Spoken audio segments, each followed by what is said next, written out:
સરહદી જિલ્લાના વડામથક ભુજમાં છેલ્લા 1 મહિનાથી સરકારી કચેરીઓને બોમ્બથી ઉડાવી દેવાની ધમકીઓ મળવાનો સિલસિલો યથાવત રહ્યો છે। આજે 30 માર્ચના કોર્ટ ખુલતાની સાથે જ બપોરના સમયે ભુજ કોર્ટને બોમ્બથી ઉડાવી દેવાનો ધમકીભર્યો ઈમેલ મળતા સમગ્ર તંત્રમાં ફફડાટ ફેલાઈ ગયો હતો। જોકે સઘન તપાસના અંતે આ ધમકી પણ પોકળ સાબિત થઈ છે। શનિ રવિની રજાઓ બાદ સોમવારે ભુજ કોર્ટ શરૂ થઈ હોવાથી સવારથી જ મોટી સંખ્યામાં અરજદારો અને વકીલોની અવરજવર હતી। બપોરના સમયે અચાનક કોર્ટને ઉડાવી દેવાની ઈમેલ દ્વારા ધમકી મળતા પોલીસ કાફલો ઘટના સ્થળે દોડી આવ્યો હતો। સુરક્ષાના કારણોસર તાત્કાલિક ધોરણે સમગ્ર કોર્ટ સંકુલ ખાલી કરાવવામાં આવ્યું હતું। બોમ્બ સ્ક્વોડ અને ડોગ સ્ક્વોડ દ્વારા ખૂણે ખૂણાની તપાસ કરવામાં આવી હતી, પરંતુ કોઈ શંકાસ્પદ વસ્તુ મળી આવી નહોતી। ભુજમાં છેલ્લા 1 મહિનામાં આ ચોથી ઘટના છે, જેના કારણે સુરક્ષા એજન્સીઓની દોડધામ વધી ગઈ છે।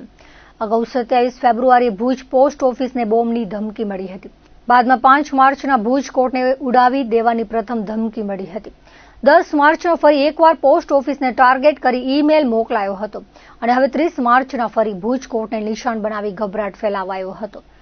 વારંવાર મળતી આ પોકળ ધમકીઓના કારણે પોલીસ તંત્રની શ્રમ શક્તિ અને જનતાનો અમૂલ્ય સમય વેડફાઈ રહ્યો છે। કોર્ટની કાર્યવાહી ખોરવાતા સેંકડો અરજદારોને હાલાકી ભોગવવી પડી હતી। સ્થાનિક લોકોમાં હવે એવી માંગ ઉઠી રહી છે કે ઈમેલ મોકલનાર તત્વોને સત્વરે શોધીને તેમની સામે કડકમાં કડક કાયદાકીય પગલાં ભરવામાં આવે, જેથી આવા તત્વો પર